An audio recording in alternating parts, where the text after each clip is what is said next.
Guys, magandang araw sa inyo. So, happy holidays. Yan, December 25 yan no? So, nandito kami sa, ayan. Yan, nasa police station kami. Yan, sarado oh. Yan, ikukulong na natin to. Joke lang. Pasensya na, last pag na kami. Ako, naka 90 km lang ako. Ito, nakumpleto yung sandal. Sana all no? So anyway, for this video naman po, isang holidays special bike check episode. Yan, ito yung XCMTV naman. Hindi na rigid, puro rigid na Para may iba naman, XCMTV naman. Pero ito pa rin yung yung may-ari na bike check ko na dati, si Idol Jelmer Santos no. Dati pala gent na rigid MTV. 26er na 26er ngayon, laki na. Di ka na nag 27.5 pa na Diretso ka na sa 29er no. Kasi same lang naman din halos, konting adjustment lang. Sa seat post lang mag-a-adjust talaga. Ayun, so ito yung ibabike natin. Ibabike natin for today. Yan, so Idol Jelmer, before tayo mag-start, pasensya na, last pag na magtatanong lang ako, kailan mo ba na buo to? Bali nabuo ko lang to na yung December lang. First week of December nabuo. First week of December. Nag-start ako bumili ng piyesa, mga around bare months naman na. Yung pinagtyagaan. Pwede ba mo-share sa akin kung ano yung dahilan mo kung bakit? Nagbago ka na ng... Bali nagsawa na rin kasi sa rigid. Nagsawa ka na rin. Medyo masakit kasi sa likod kasi nga yun nga. Nakayuko. Kasi mababa yung harap. Mas maano sa likod. Ito kasi mataas no? Mas mataas na, mas upright na position ko. Tsaka minsan gusto ko rin mag-trail. Saan ka ba nagtitrail? Di bala ko dito sa Pasig Buhayak na sakali. Pero hindi pa ako nakakasama kasi mga kaibigan ko. Parang kasi dati, may trail dyan sa Bermosa dyan Dito sa sa kabila, pwede naman. Trinay ko mag-offroad doon. Okay na okay yung bagong bike na try ko na sa offroad. Nataray mo na sa trail. Pwede naman din yung 26er ko na sa trail. Yun nga lang, magbabawas ako ng tire pressure para. Pwede naman rigid talaga, yun nga lang. Ready mo parang lang yung mga sinaunang MTB na tinatrail, naka-rigid fork. Rigid po talaga. Yun nga lang po, yung mga uduma, steel po kasi yun. Kaya okay na okay po kahit man. Yung alloy kasi mas stiff no? Mas masakit po kasi pag na-lubak. Ayun nga, ito nga yung general pack route sa kanyang XCMTB. Naalala ko tuloy si Arjun, ganito kasi yung frame niya Yan, Cole NX, Cole NX na XC Hartin mountain bike frame, aluminum 6061. Buti may Cole pa.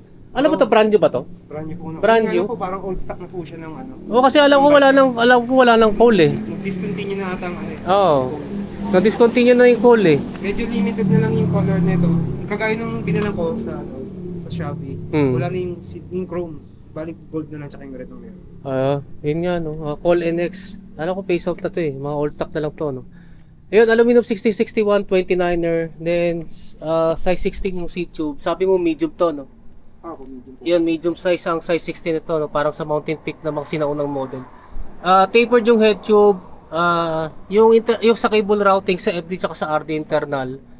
External sa rear brakes pero nagawan po ng ginawa mong internal no. Pwede pong gawaan dito.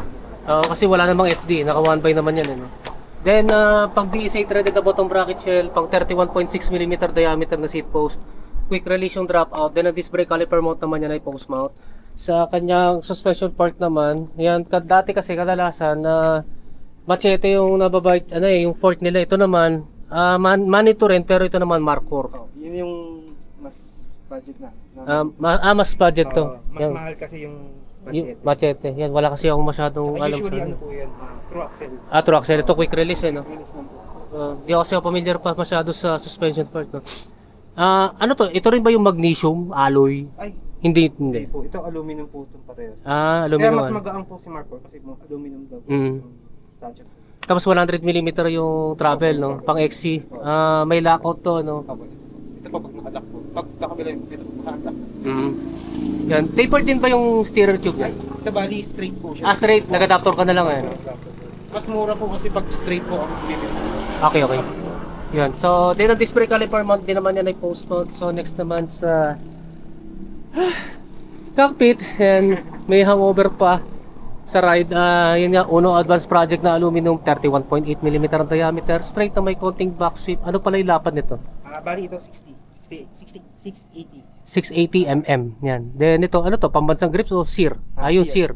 Yan, SEER na Silicone grapes yan, mukhang chunky, no, malaki. Oo, Saktong-sakto lang sa trail yan. 7mm tong ano. May makapal, saktong-sakto sa trail, comfortable.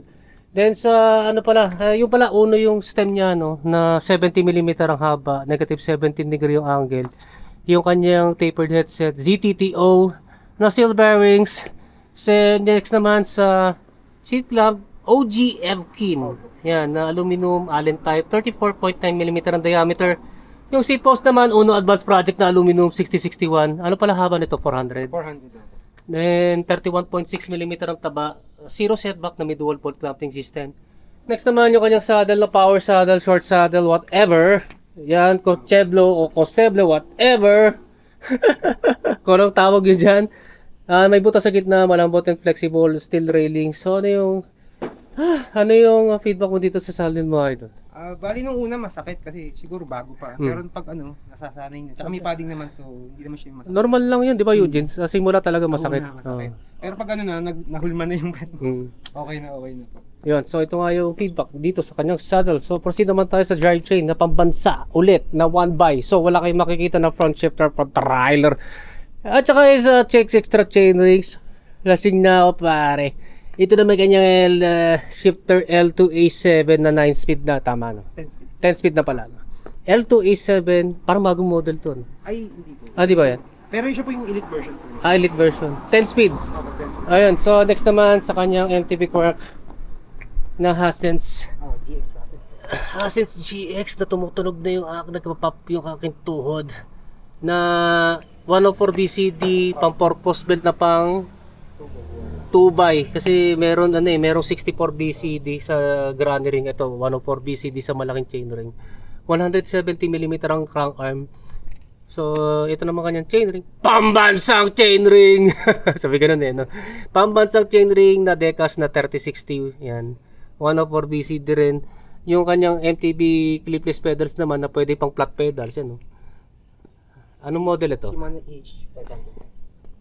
Yan, PDH500. Yan, yung chain naman niya Shimano to, kasi ganyan talaga pag ganyan Shimano, no? HG na to? 54 na 10 speed.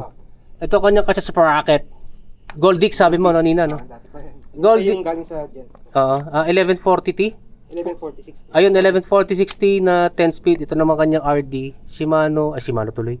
L2A7 na 10 speed. Elite version din ba to? Yan po yung elite. Ayan, so ito nga sa drivetrain setup ng kanyang XCMTB, no? So next naman sa kanyang gulong, wheelset, ito yung kanyang gulong. Chowyang Phantom Speed na, ano tong size nito? 29 by 2.1? 2.2. Bali, foldable po. Foldable and tubeless ready to? Opo. Pero hindi na po ako nag-tubeless na ganun. Na-interior ka muna, no? Interior lang po. Yung kanyang rims naman, WTB STP I25 na aluminum double wall 32 holes. Ilang millimeter yung ano nito, lapad? 32? 30 po yata ito. 30? Opo, tapos yung loob po 25 po. Okay. Yung ano naman, yung spokes and nipples mo, Richman. Opo, Richmond. Yun, Richman, no? Then itong kanyang hubs, aray ko po, aray.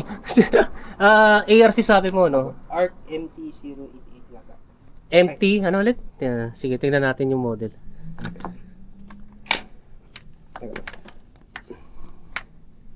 Ayan, nandun yung model eh. Yan, ARC MT 088 4-in-1. Bakit 4-in-1? Ano ibig sabihin yan? Sa seat bearing po yata yun nila. Pero ilang poles to? 6 poles, 2 teeth lang po. Hindi 3 teeth. Hindi po. 6 pole 2 teeth. Hindi siya yung sobrang tinis talaga na. Okay. Yung kasi type of free body seal bearing. Check natin yung tunog niyan kapag naka flywheel.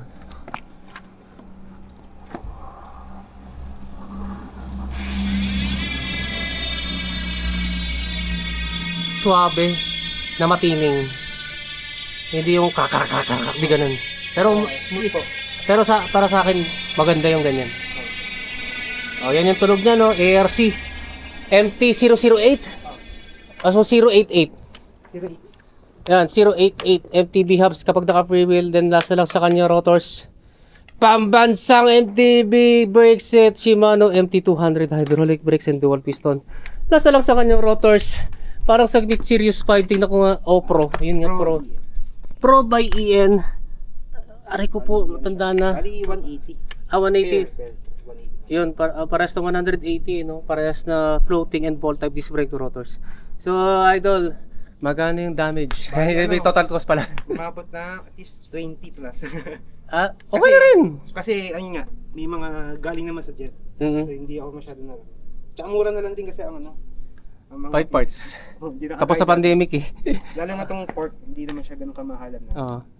Yan nga, no? So, ito nga yung Call NX na XCMTV ni Idol Gilmer, no? Yan, so, that is for this video. So, kung meron kayo tanong regarding dito sa kanyang Rigid tuloy, XCMTV, i-comment na lang din nyo sa comment section down below. So, Idol, mag-shoutout ka. Bali shoutout kila kila Sir Bunag kasi nagbigay ng tech shoes tsaka kila mga kasama ko sa Magbabay, kila Sir Christian, sa mga pamilya ko yun, sila po yun nga. Kailan pa kayo sabi mo may long ride kayo bukas? Bali, kung hindi bukas or sa kinabukasan sa Kibyang kung kakayanin. Sana all Kaibiyang! Yan, pwede naman sa Kaibiyang. Opo, kayang-kaya. Kayang-kaya yan. O, ito yung kasama ko kanina. Busy mag-shoutout ka ba? Si Ivan pala. Shoutout mo si Ivan. Hoy Ivan, ano ba? Ba't wala ka dito? Puro ka bakasyon, ano ba naman? Si Ivan Busog. Busog tuloy. Baka sa Ivan Busog. Si Ivan Busog. Yan, ano ba naman Ivan? Ha? Yung pusa mo ha? O nga pala, yung pusa niya sa'yo. No? Oh, yung pusa mo. Ako, bibigti ko na yun. Sabi ko nun. Ayun, so maraming thank you pala. Yan guys, maraming salamat sa inyo panonood. And don't forget to subscribe sa aking YouTube channel. Pakiclick na lang yung notification button para matotally notify kayo. Yan guys, maraming salamat sa inyo and ride si po sa inyo.